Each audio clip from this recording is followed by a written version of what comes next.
Ever feel like you're being watched? Like someone's always just out of sight? Yeah, I think we've all had that feeling at some point, haven't we? Definitely.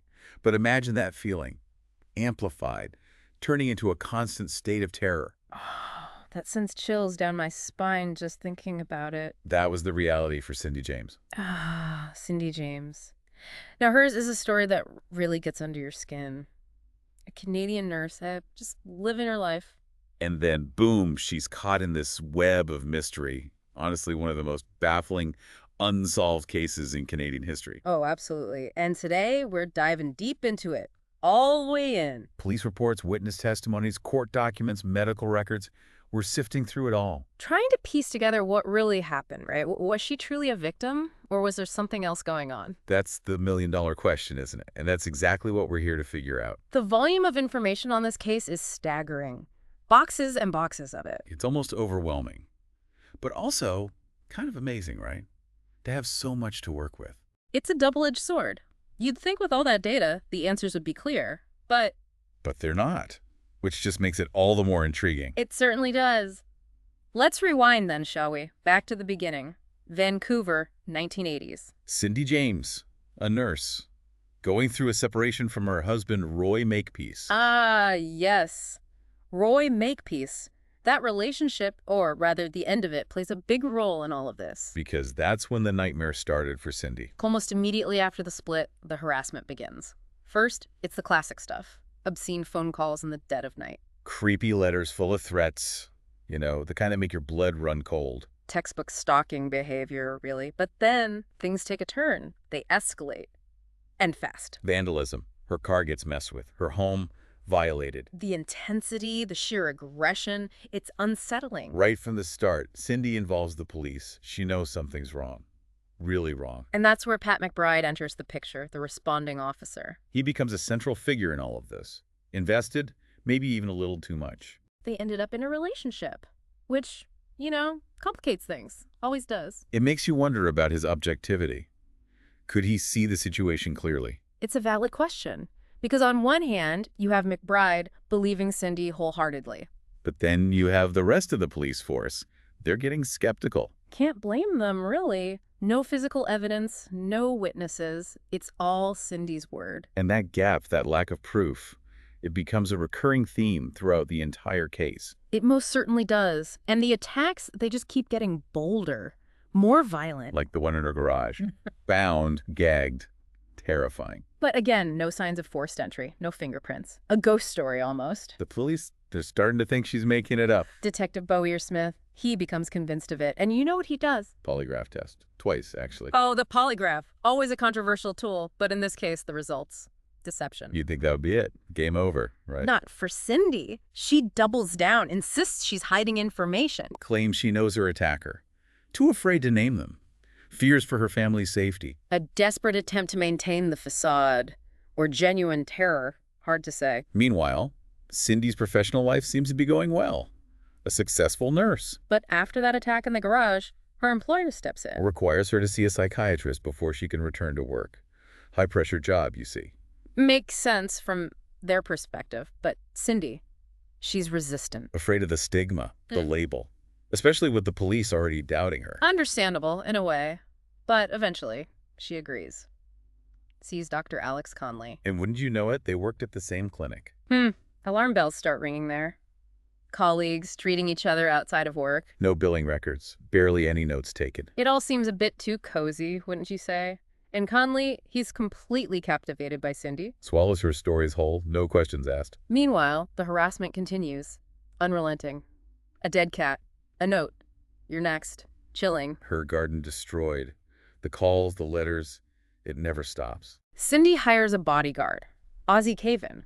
On McBride's advice, of course. But even that doesn't deter the stalker. It's like they're always one step ahead. And then, January 1984, things get really dark. A frantic call to Caven, someone breaking in. He rushes to her house, finds Cindy on the kitchen floor, unconscious. A knife.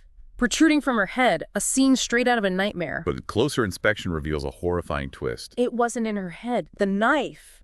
It was plunged through her hand, pinning a note. Now you must die, see?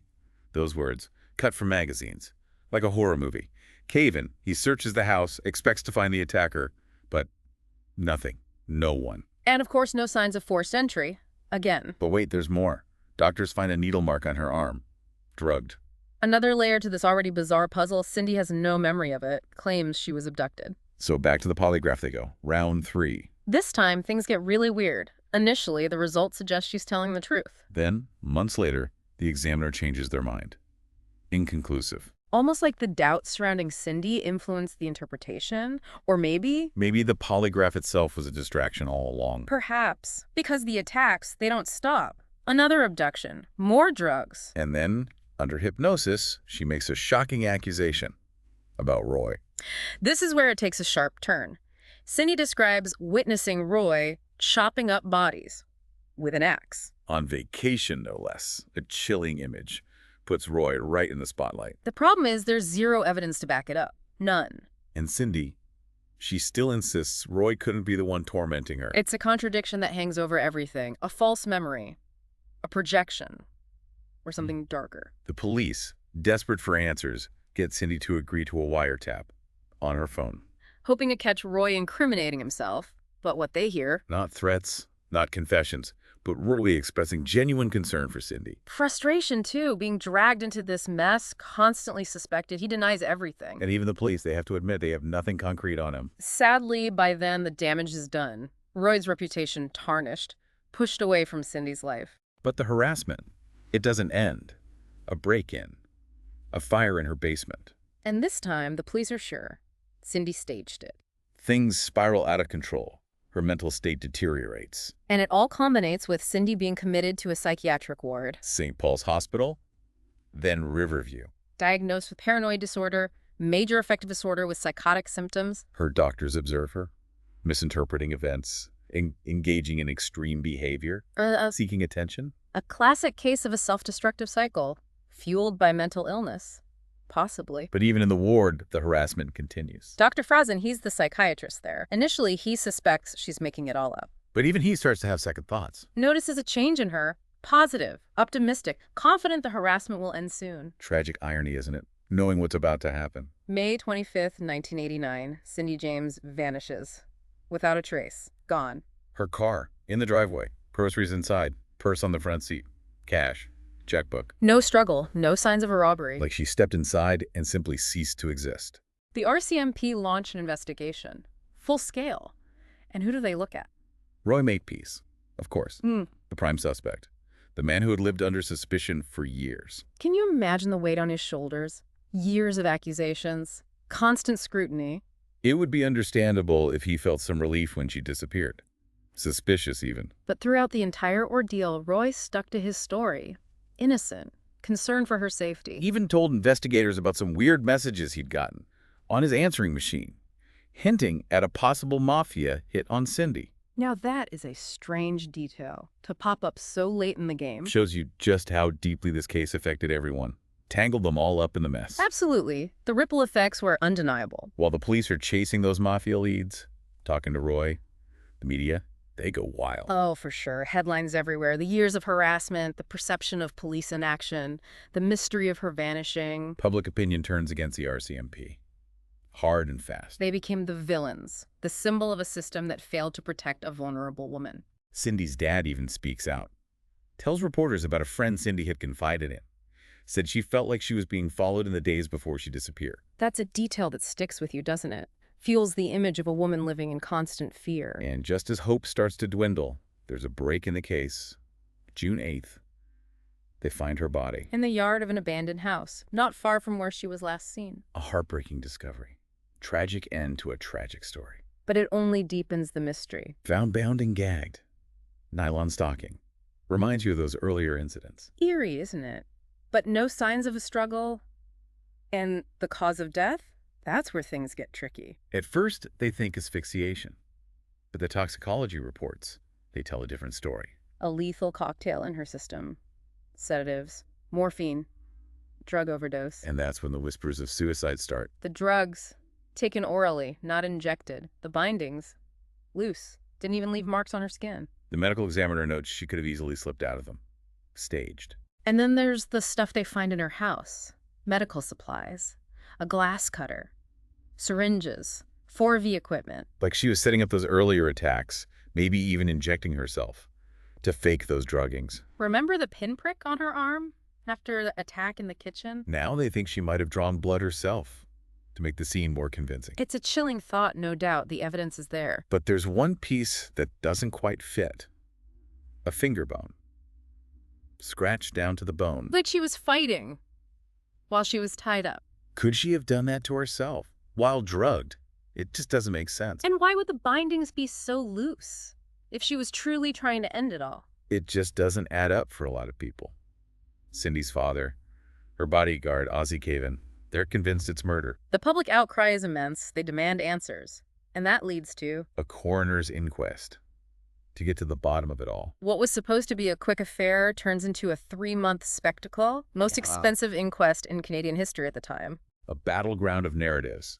Witnesses come forward, painting different pictures of Cindy. Vulnerable victim, manipulative liar, mentally ill. Which one was the real Cindy James? Tat McBride, he testifies, still believes Roy's behind it all. But other officers, they point out Cindy's resistance to safety measures, how freely she shared personal information. Polygraph examiners express their doubts. Doctors and psychiatrists weigh in.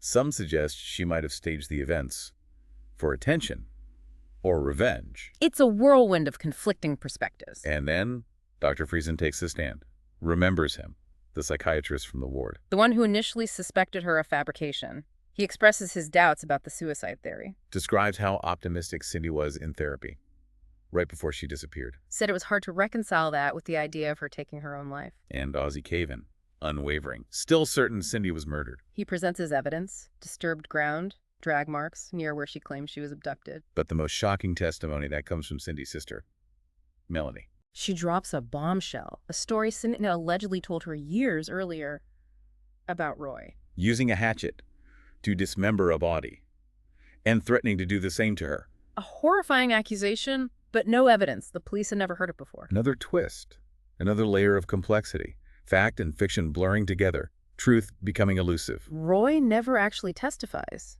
but his words are there from the wiretaps, the interviews, denying everything, frustrated, bewildered. After months of testimony, mountains of evidence, hours of deliberation, the jury finally reaches a verdict. Undetermined. They can't say for sure. Suicide. Murder. The mystery remains. Cindy James becomes an enigma, a tragic figure shrouded in ambiguity. So after all this, after diving deep into her life and death, what are we left with? A woman who lived through years of terror. A police investigation plagued by doubt.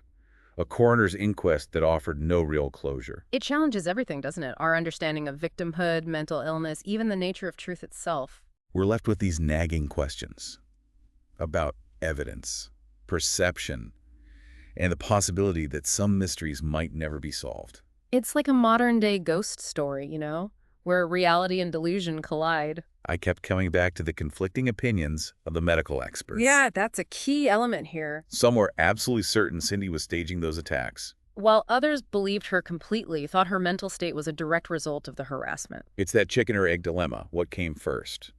The harassment or the mental illness? Or maybe it was a bit of both, external pressures and internal struggles combining to create this perfect storm of tragedy. It's heartbreaking. To have so much information and still be no closer to the truth makes you wonder, right? I wonder what? If things could have been different for Cindy. If she had lived in a different time.